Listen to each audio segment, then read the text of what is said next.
Hi, I'm Michael Doyle with the Virtual Edge Institute, and today I'm here with Drew VanVooren, and Drew is the president of INXPO. And so welcome, Drew.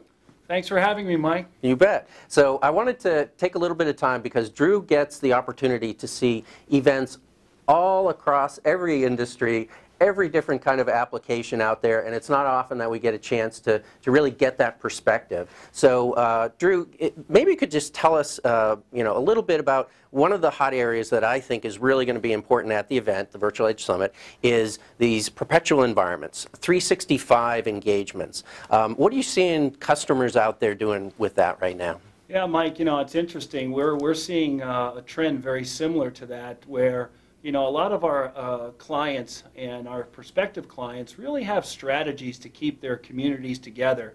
And it really is a series or programming of many different events that allow that community, if you will, to gather, stay connected.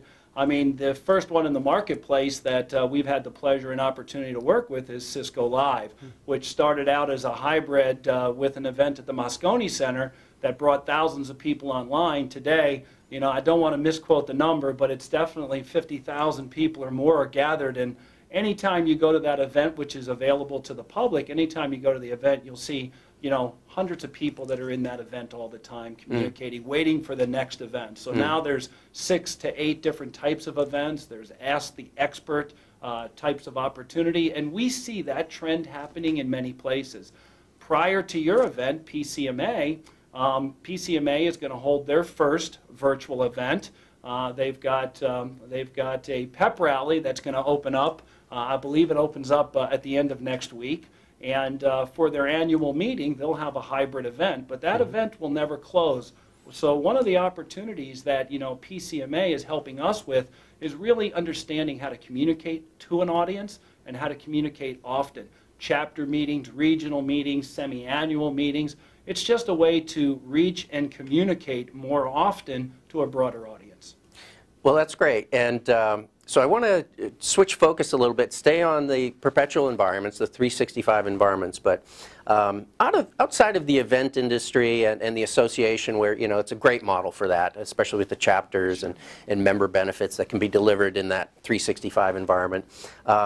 What about other corporations, people outside of the event producers, as we would, typically expect, them using these kinds of environments to build their audience? What are some other companies doing out there? Sure. If we were sitting here, Michael, up until probably a year ago, we would, talk about companies like Microsoft, IBM, Cisco, and other tech-based companies and what they're doing. Today, 2 examples that I would share with you is last week, Hilton just launched a 365-day environment for their food and beverage opportunity, their managers across all their properties to stay informed, communicated. And when you look at the different opportunities that a Hilton sees in terms of their property is really kind of the extension of that great knowledge that they have in their different properties that now can be expanded across others. We're working with companies today like State Farm as an example. State Farm has ideas that are just absolutely refreshing. And when you take a look at their first event that we're launching on the 3rd and 4th of November, there's a lot of different communities inside of State Farm that they see staying connected through a 365-day perpetual environment. But this is a trend we're seeing in a lot of great brands across the globe. Okay.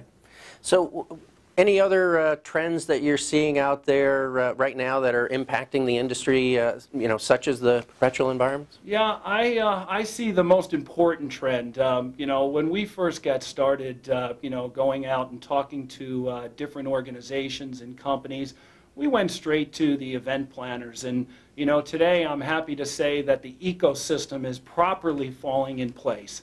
When you look at organizations, great companies like Freeman and Merritt's and George P. Johnson and many others that are getting involved and quite frankly taking a leadership role in defining the space, the components that I find just so fascinating today is the meetings that we're having with the Hilton, Marriott, and Starwood.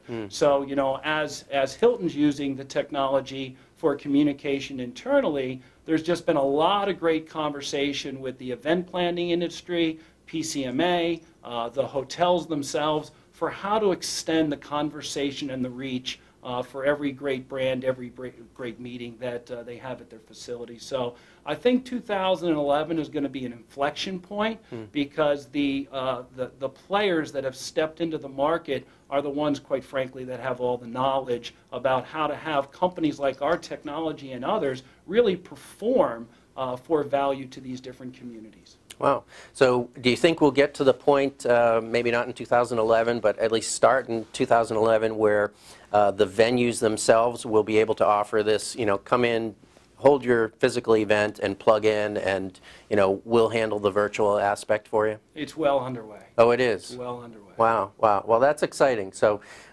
come to the Virtual Edge Summit at January 12th and 13th in Las Vegas at the MGM Convention Center, and also here in this virtual environment.